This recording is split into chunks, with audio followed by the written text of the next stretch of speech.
Au cœur de la question pourquoi Dieu est-il si différent dans l'Ancien Testament et le Nouveau Testament, on retrouve une confusion fondamentale quant à ce que l'Ancien et le Nouveau Testament nous révèlent de la nature de Dieu. Cette confusion s'exprime souvent ainsi.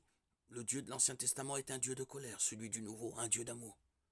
Le fait que dans la Bible, Dieu se révèle à nous progressivement à travers l'histoire et dans sa relation avec des hommes de toutes les époques peut donner une fausse impression de la nature de Dieu dans l'Ancien Testament par rapport à l'image qu'en donne le Nouveau.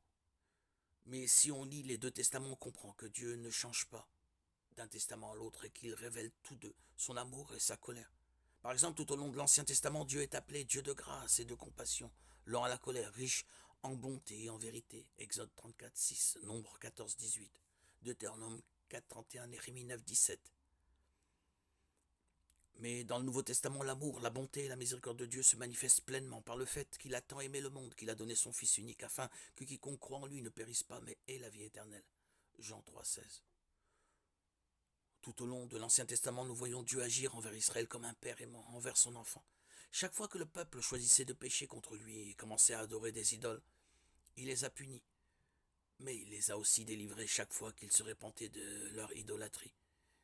Il agit de la même manière envers les chrétiens dans le Nouveau Testament. Par exemple, Hébreux 12, 6 nous dit, en effet, le Seigneur corrige celui qu'il aime et il punit tous ceux qu'il reconnaît comme ses fils.